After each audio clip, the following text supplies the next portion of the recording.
from the heart of Dubai, where tomorrow is being built today, to the world. Welcome to the CTO Show with Mehmet. Here, we redefine technology and reimagine possibilities. With Mehmet, delve into the riveting realms of AI, cybersecurity, and digital technology. Experience the thrilling highs and lows of startups. Immerse yourself in the spirit of entrepreneurship and witness the future of business innovation being written in real time. Now, without further ado, let's tune in and explore the future. Hello and welcome back to a new episode of the CTO Show with Mehmet. Today I'm very pleased joining me, Anthony Franco. Anthony, thank you very much for being here with me today. The way I love to do it is I keep some suspense for the audience. So this is why I let my guests introduce themselves. So tell us more about you, your journey, and what you're currently up to. And then we start the conversation from there.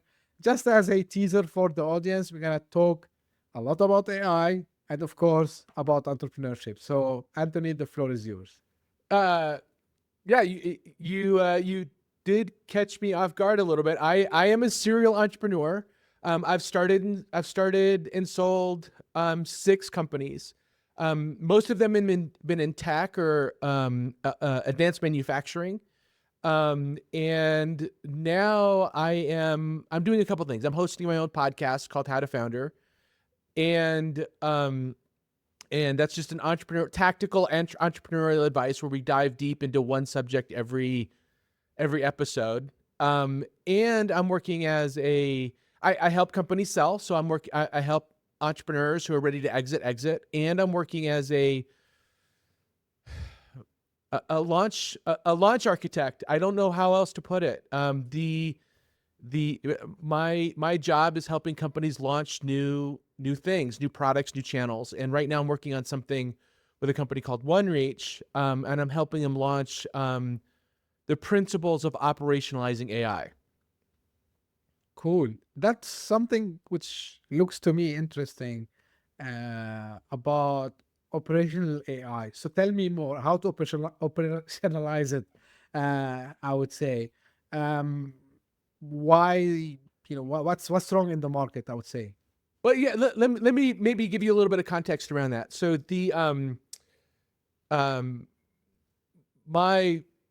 a very dear friend of mine, Rob Wilson, runs this company called OneReach, and it's the most advanced enterprise AI agentic platform on the planet. Like they were rated by Gartner and Forrester. He wrote a New York Times best-selling book called The Age of Invisible Machines around the future of AI in the enterprise.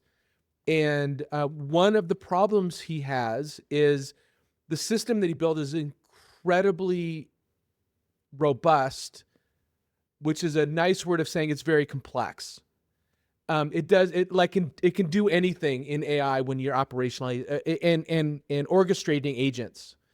And so he asked me to come in and take a look and help him package it to make it more understandable for a broader audience outside of enterprise, because they're looking to go down market.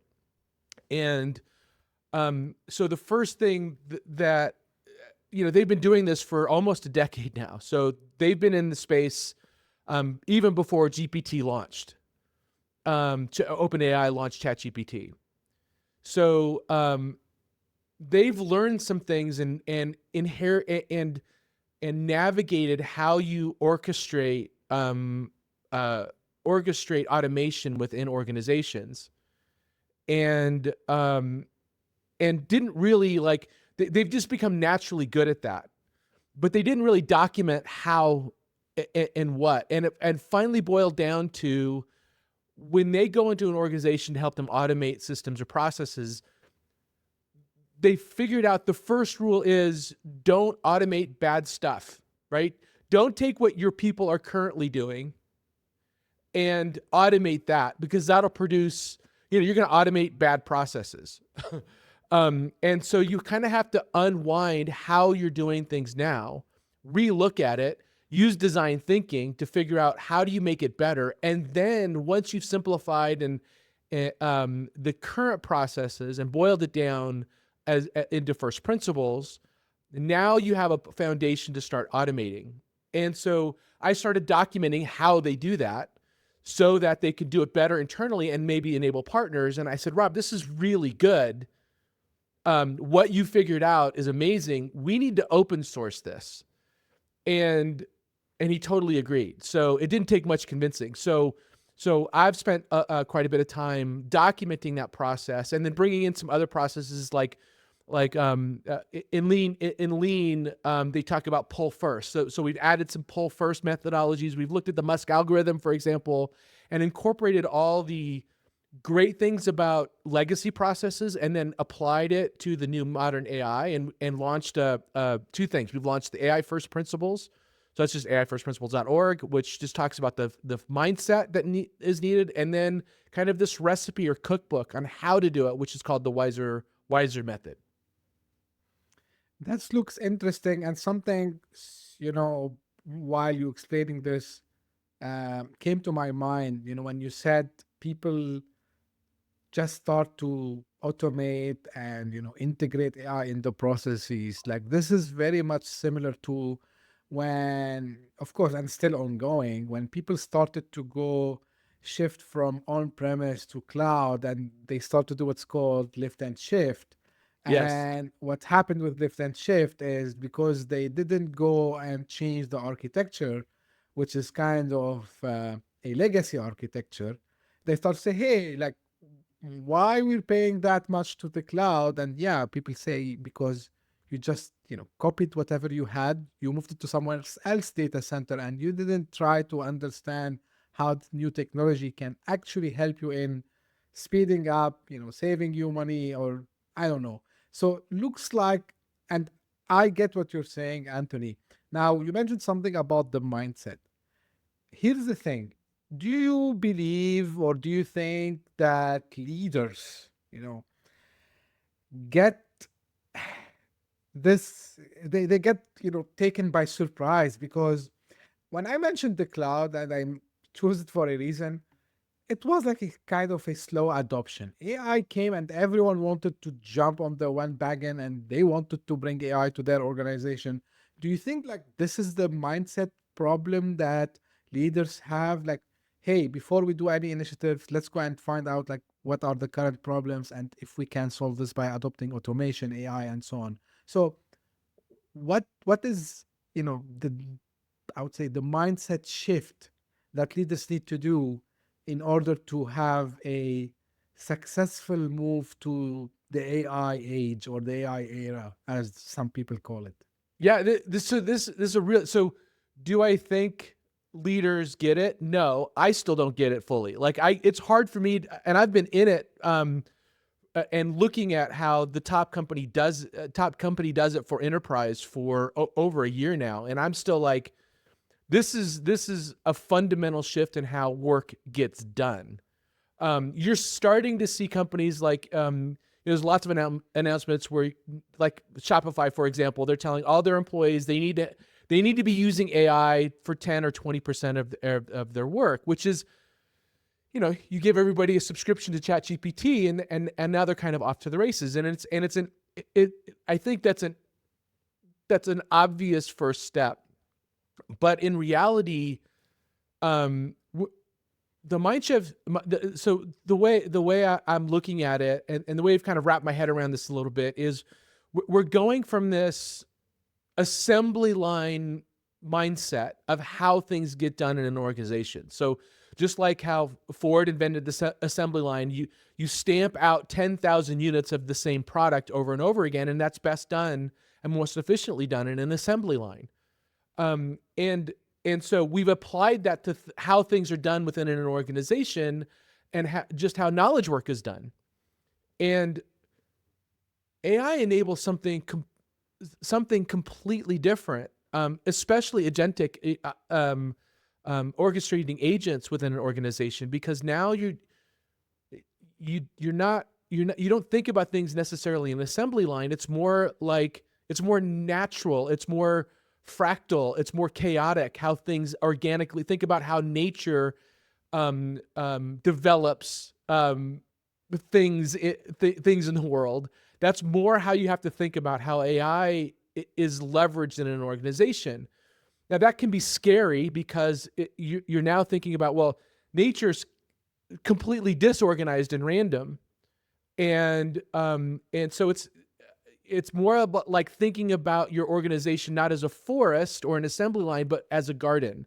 And so garden has architects and it's architected in a way. And this is very abstract. I realize it's very abstract, but it's the best metaphor I have when you have to think about letting things organically grow within your company using AI rather than trying to keep control over how every little thing happens within your organization.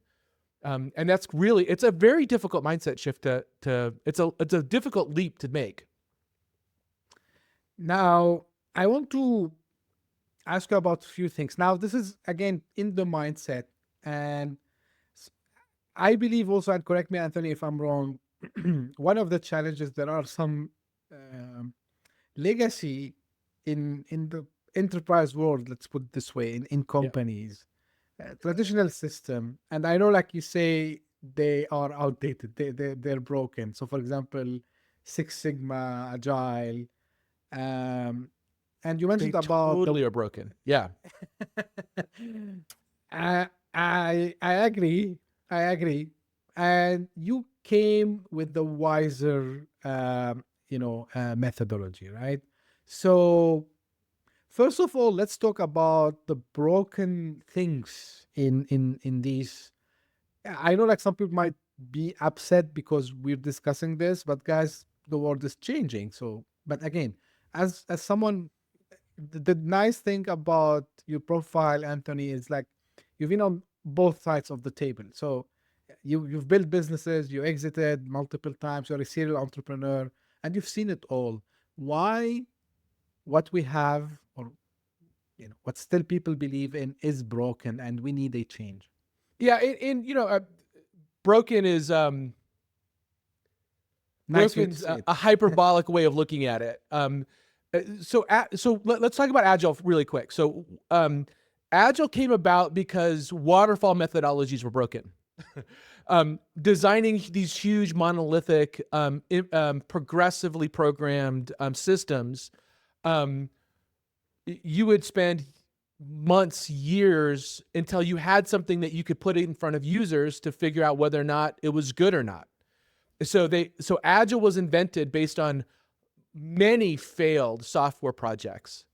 And it really was kind of a revolution, and still has a place, especially in circumstances. And so does Six Sigma, and so does BPM. So those processes still have places. For example, if you're in a highly regulated environment, or if you're in an environment where if you make a mistake, somebody loses their life, you need these really rigid processes and really manageable processes to manage that. But most of us are not in an industry where those things are true. That where a mistake can be quickly fixed and doesn't have a lasting impact. And so Agile tried to solve that a little bit, but it's still too dogmatic. And here's why. So one of the companies I started was a company called Effective. It was acquired by WPP, and we were the world's first user experience agency. And what that means is we cared about the design of the UI first, and then we built the system behind it. And it really opened my mind on how impactful design thinking is.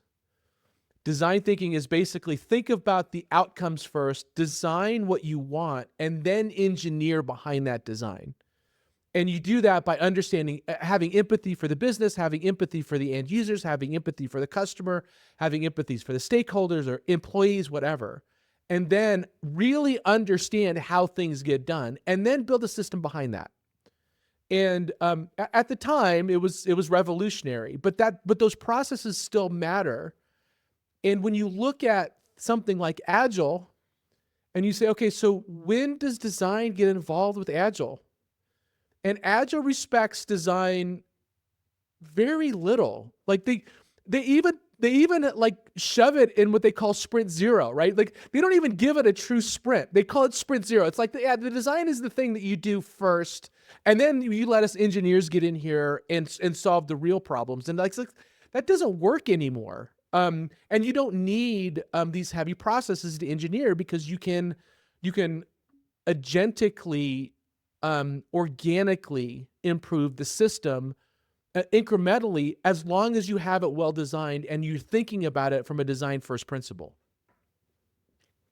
I'm very big fan of design first principles. Now, saying that, and maybe if you're watching this on YouTube, people will see the AI first principles.org over there. So what are these principles, Anthony? Well, the principles are just, it's really just how do I describe it? It's the foundation of how we think about implementing AI from a design thinking process.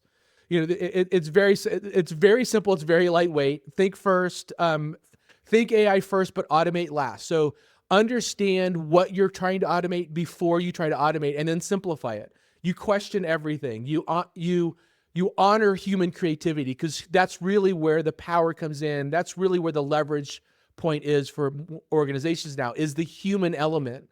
And we've tried to engineer the human element out of it, and we're saying, no, the human element is everything. You embrace play. So this needs to be fun. You use first principles, it's in the name. You focus on outcomes. So what is the thing that we're trying to accomplish, and you measure on those outcomes.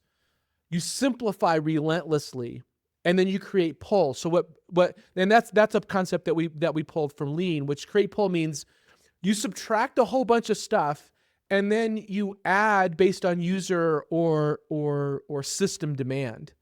So it's basically simplifying. And then we on top of the AI first principles, which is just essentially, think of it like, I hate the term manifesto, but think of it as a manifesto. And then the wiser methodology is more about how do you put those principles into practice. Now, let me ask you, Anthony, does this, I know the answer, but let's, hear it from you. Okay. Because we're using some terminologies that someone would say, hey, like this fits more a startup. Does it fit a big organization also as well?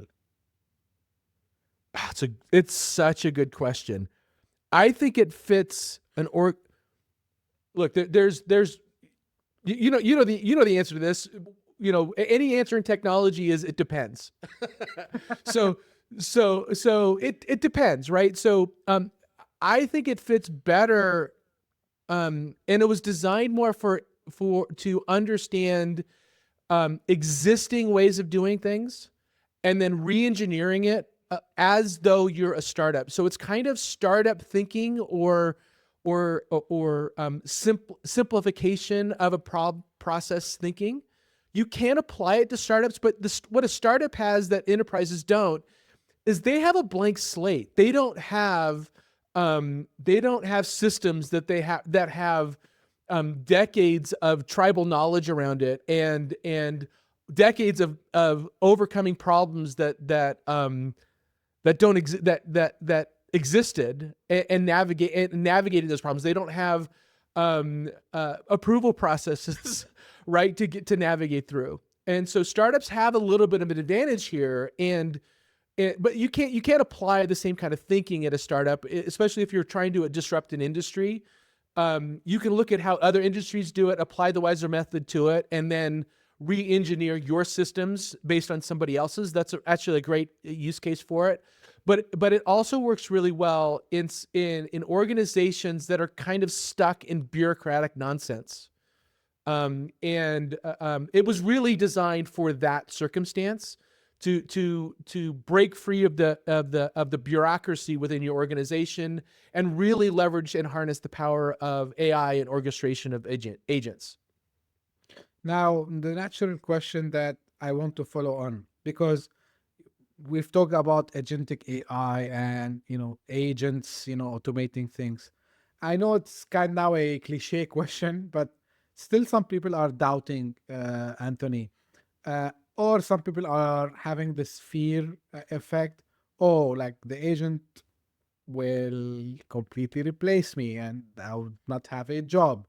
So, and again, like this is something I think it's gonna take some time for people to digest.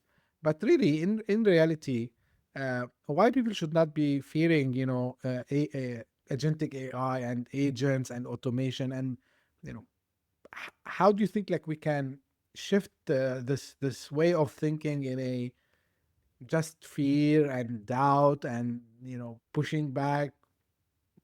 What you can share with us about that?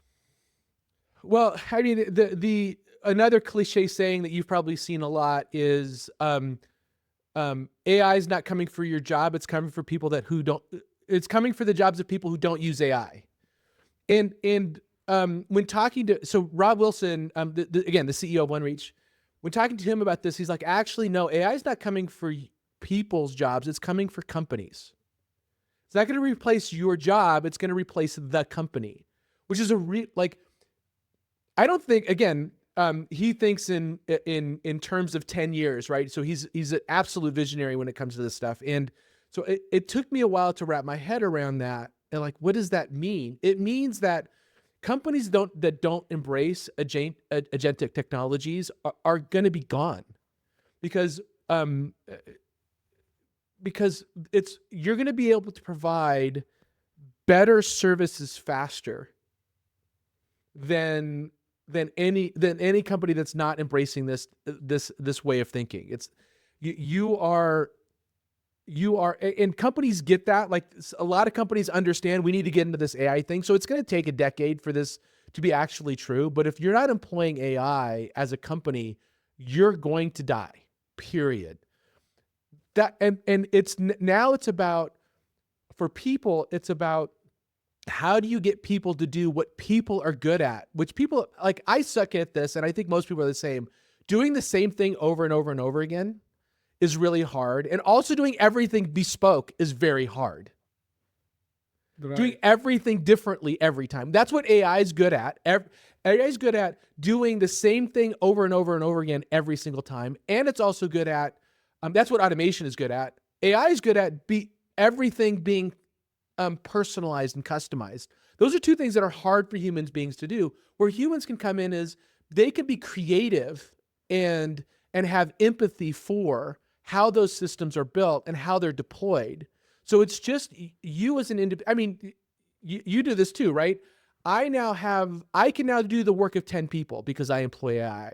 That doesn't mean that we're going to replace 10 people's jobs. It means humanity is going to have 10 times the velocity of output that we have now. So Elon says it's the age of abundance. That's what he's talking about. It's because we're just going to be able to produce a lot more for a lot less money. Therefore, all of us are going to have this really abundant series of options. And so I don't think it's going to replace jobs at all. I think we're just going to live in this incredible era. Yeah, there will be no pressure because, I'm envisioning now, I changed my mind a lot in the past 2.5 or 3 years because, we people cannot stay on vacation all the time, right? So they need something to be busy with.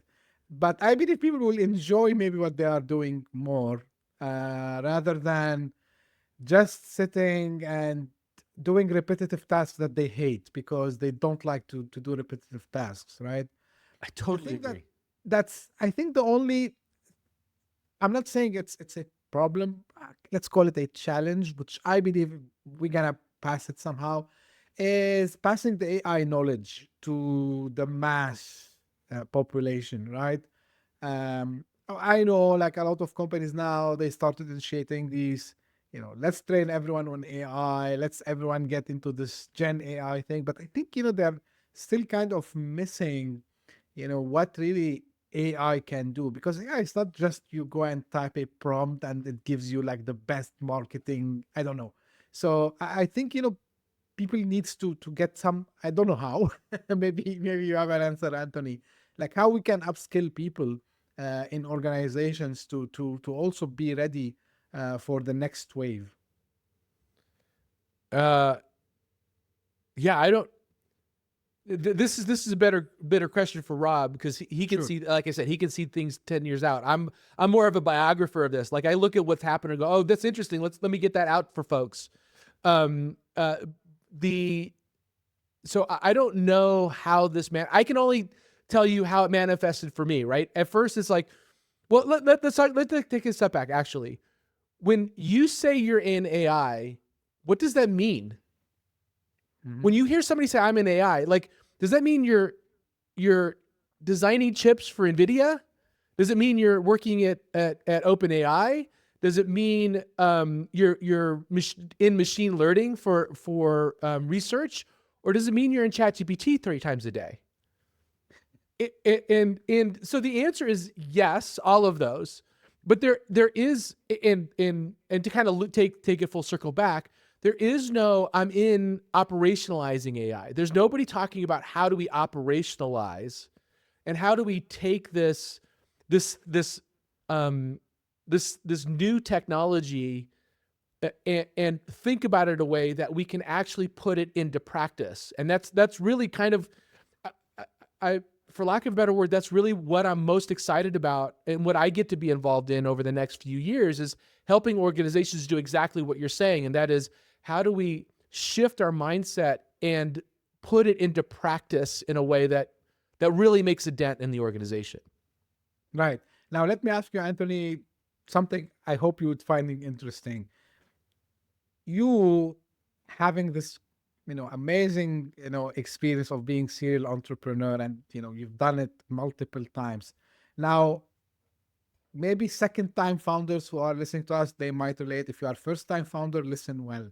So from this methodology, like from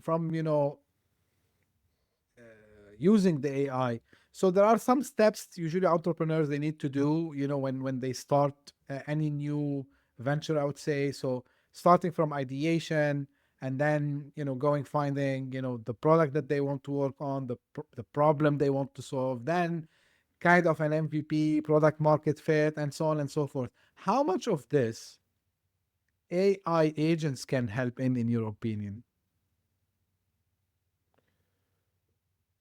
So for start, I'm going to twist that a little bit. I'm going to twist Sure. that question just a little bit. I think it's a really interesting question. So sorry for the pause. I want to make sure I get this right. No worries. The companies that win are going to be companies that think small, not big.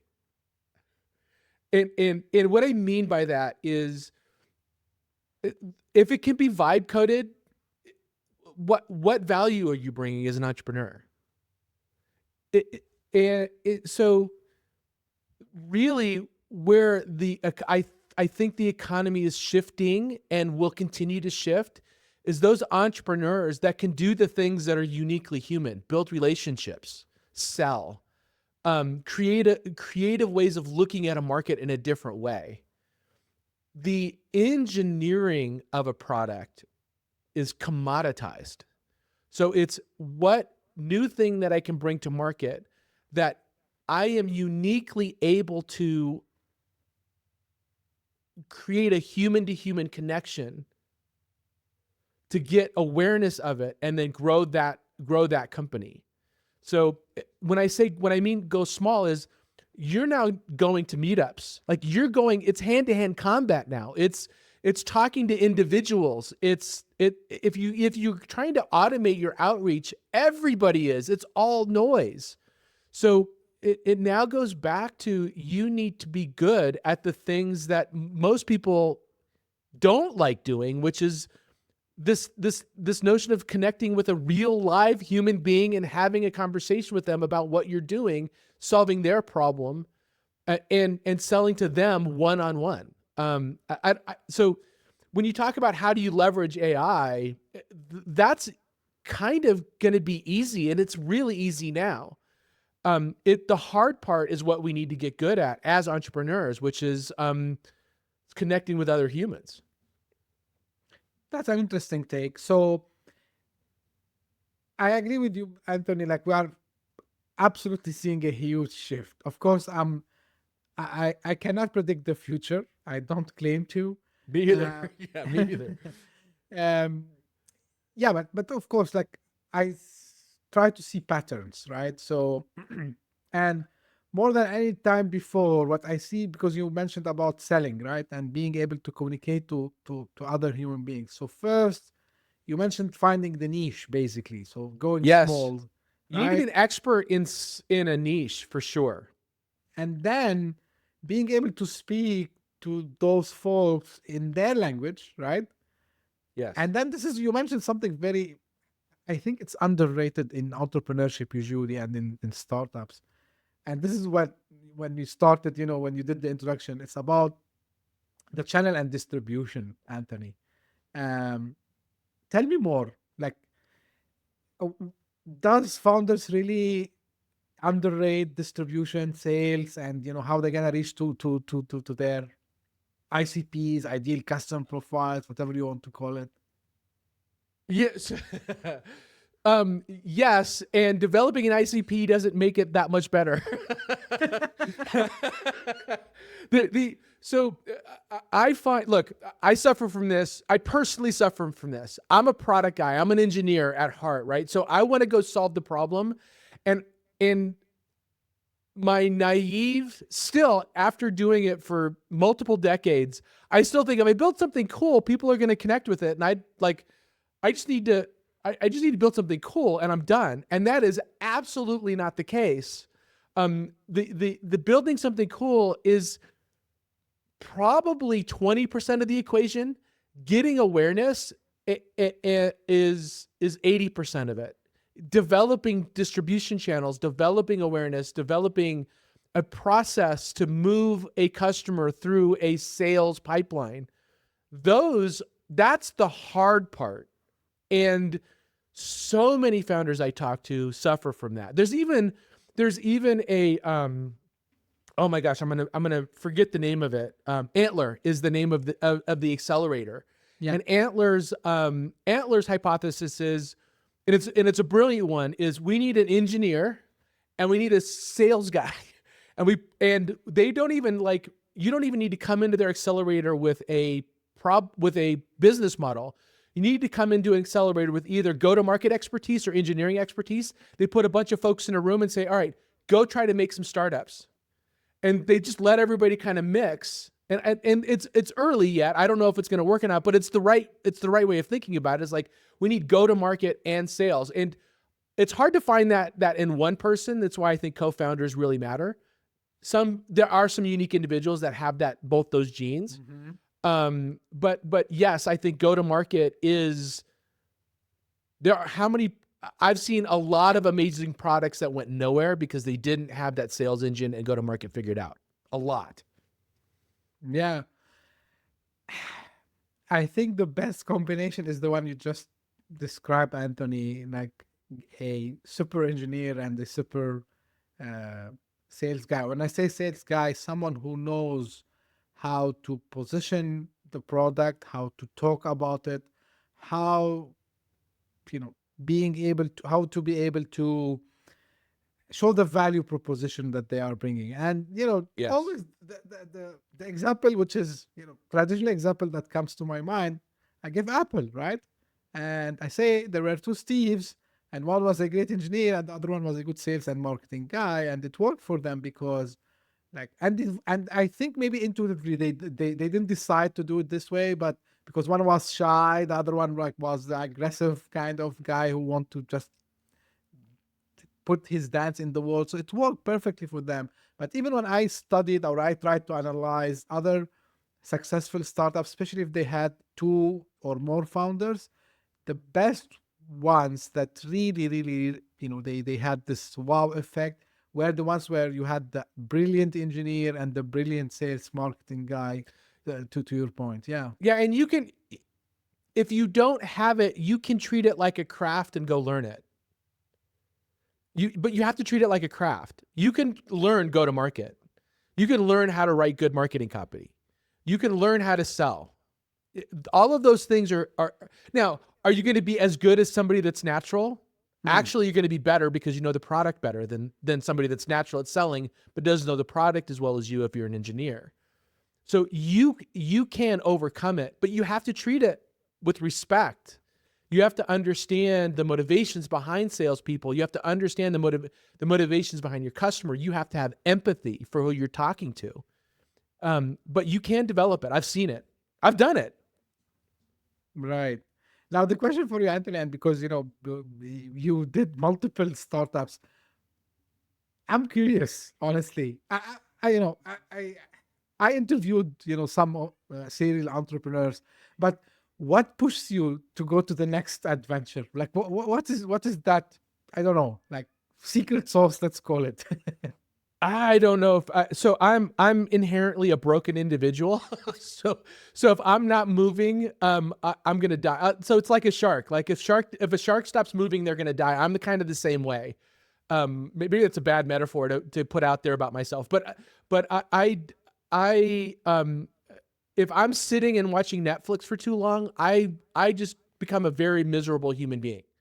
So for me, it's about moving and progressing and growing and learning and feeding that curiosity gene. And I wish I could relax. Like I get jealous of people that like, yeah, I'm going to go fishing this weekend. And I'm like that. I wish I could enjoy that. but I can't. I don't have hobbies. My hobby is entrepreneurship. So, I think that makes me a little broken. So I don't know if it's healthy to be like me.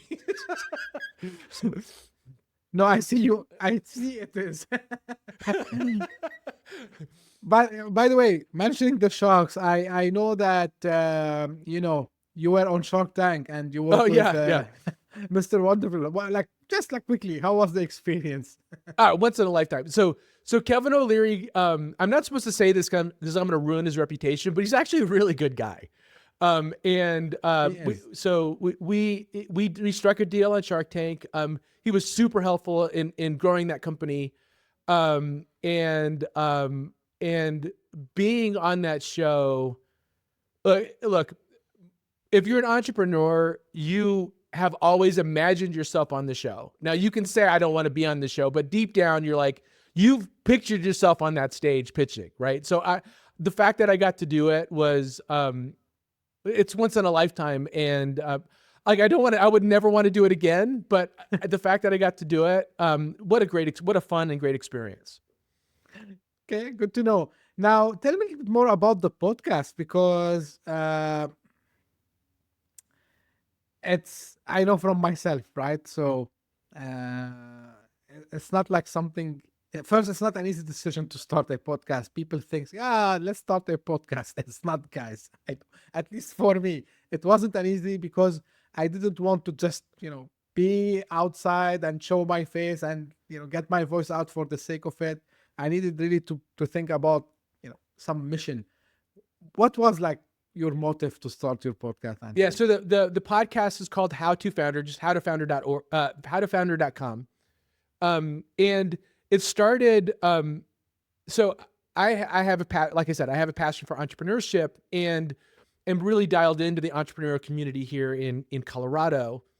And one of the things that is true, especially if you spend any time around entrepreneurs, is it's extremely lonely.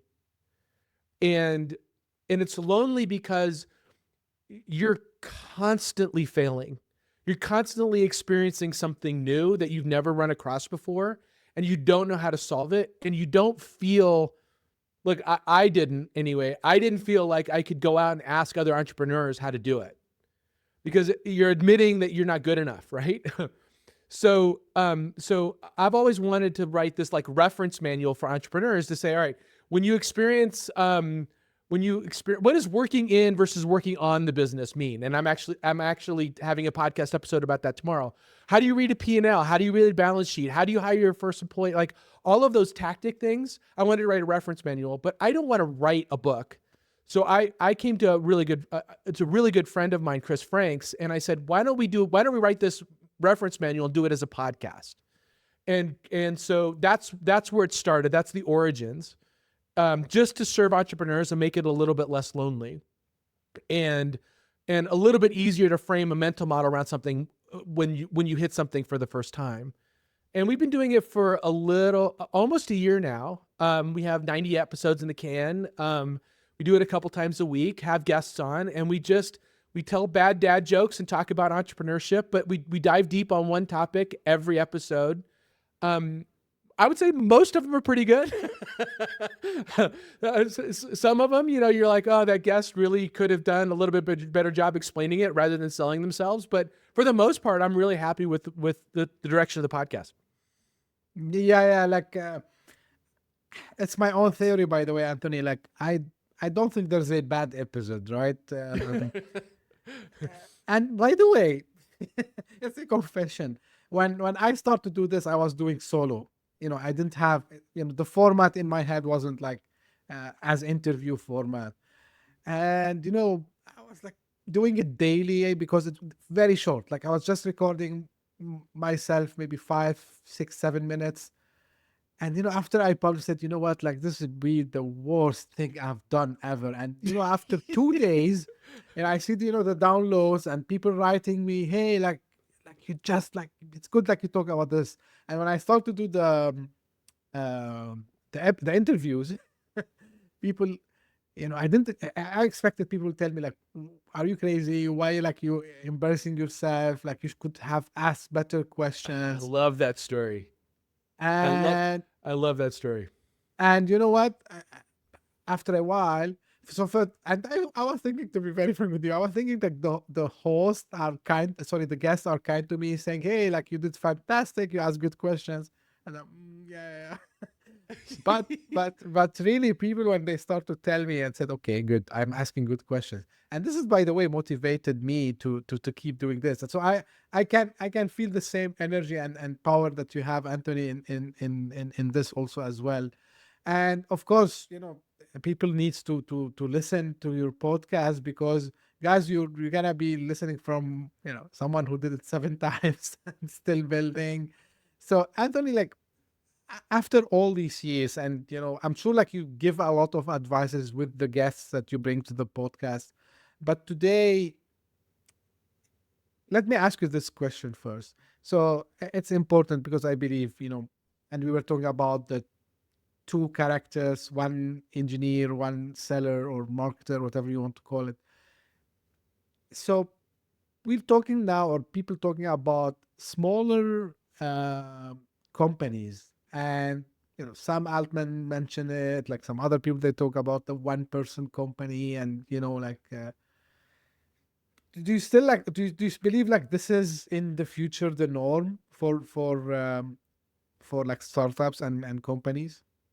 Yeah, so yes, I think this is going to sound really scary, and I think I've addressed this before, but yes, I think companies are going to get a lot smaller because AI is going to be an enabler of that. But I think there's going to be a lot more companies doing a lot more bespoke things. So I don't think we're going to have this glut of unemployed folks. I think it's just people are just going to start to learn how to use AI and build microservices and personalized services and personalized experiences based on leveraging AI. Do I think there's going to be a 1-person billion-dollar company? I think in the VC land, anything's possible. Like, so maybe there'll be a 1-person company that does $1 billion in valuation. But they're not going to see that money. That one individual is not going to see that $1 billion, right? No. You're gonna need to hire folks and bring folks on. It's also what a lonely existence to try to achieve that. I'm going to be a single person that's going to do, like, we're tribal. We want to work as a team. We want to work together. You're better you're challenged by a team. So I think smaller teams are going to become a lot more powerful. I think the individual is going to be a lot more powerful, but I think small teams are going to kick a single person's butt every day of the week. 100%. I agree with you 100%. Now, again, it's something, I'm just remember I have to ask you. You did exits also, Anthony, because like when you mentioned about small teams, and we've seen this before, even before the AI became mainstream. So we've seen always like this, you build something, and then a bigger player comes and say, hey, like you guys really built something cool. I want to acquire you. I want to buy your company. And you did it also yourself. So you exited multiple times.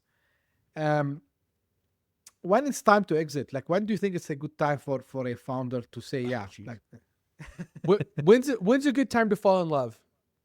No one knows. It depends. Nice. It's that personal a question.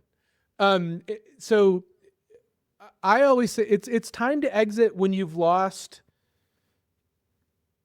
So you need to exit 2 years before you've lost any energy for the business, right? So you need to forecast, I'm not going to have the energy to put into this company to keep it sustaining it or growing it in 2 years from now. So I need to start looking at selling the business now. So signs for it, Anthony. Any signs that people they start to get? Well, I mean, the most obvious one is how old you are. Like how old are you when you like want to retire? That's usually what drives a sale. Is the owner's retiring and they do want to sit in their chair and watch Netflix and go fishing and golfing, right? That's one of them. By the way, I do not believe that sounds like that for me, that does not sound like a wonderful retirement. Like relaxing like that doesn't jive. And I think most people need a purpose. Absolutely. And longevity comes from purpose. So, but anyway, another way of looking at another reason to exit is, it's life moments, right? If you want to do something else, if you're like, I don't want to do this for another 10 years, then let's chat about what is going to take a look like to exit your business in the right way. If you want to take chips off the table, like if you're like, I got all of my eggs in this one basket, I want to diversify. That might be a good reason to exit. If you're self-aware enough to realize that in new hands, the company can go further, that takes a lot of self-awareness. And not everybody has that, me as well. But if you could be that self-aware and say, I want to put this in somebody else's hands, it's really going to have energy to drive it to, 10 to 30 times its growth. In that circumstance, you may want to retain a little bit of the equity in the company and sell it to somebody that can operate it bigger. There's some risk in that too. A lot of times, and I'll say one thing also about building a legacy business. So a lot of folks will say, I'm going to hand my business off to my kids. Mm-hmm. And that rarely works out. So that may be your plan. It may not be your kid's plan. So if that's your plan, actually you should start exit planning. You can start exit planning whenever, even if you're not ready to exit. So you can say, I'm going to exit in 10 years. Let me talk to an expert. I'm happy to chat with you about it too, is how do I structure my business so that I'm ready to exit it in 5 or 10 years? That is also, so you may not even need to be ready to actually start thinking about your exit. And statistically speaking, people exit their business for retirement. They exit to take chips off the table. They exit it because something happens to them. So they pass away, they get in a car wreck, they have a health incident, they have their spouse has a health incident that they need to go take on. So it is always good to be thinking about exiting just in case that thing happens. What other reasons? They also exit to strategics. Some people exit because they want to go work. They don't want to do the entrepreneurial thing anymore. They want to go work for somebody else. So a lot of entrepreneurs will exit and go work for the company that bought them and build a career out of that. So it's really all, it's extremely personal and for all kinds of different reasons. Very insightful. Absolutely, Anthony. I can, even relate to some stories that I read 100%. As we're closing to the finish, any final things you want to share, Anthony? Anything that maybe I didn't touch on and you want to just, mention it before we close? And of course, as always, ask my guests the call to action, where they can find more and where they can get in touch. Thank you. So I think I'd like to circle back to something that you said. When somebody says, should I be an entrepreneur? I tell them, no, don't do it. It's hard. It's lonely. You have higher rates of suicide. You're going up against monoliths that have way more resources, time and money, and statistically speaking, you're going to lose. And then I watch them. And if they look at me like I'm an idiot, I'm like, all right, this person's an entrepreneur. Because if I can talk you out of it, then you shouldn't do it, right? So I did you a favor, right? And the most inhibited, so most people, I can't talk out of it. But they get stuck, and they get stuck on the start. And what you said, I think, is really very insightful about how you started your podcast. You're like, I didn't want, like, I was scared. I didn't have a plan. I didn't do it.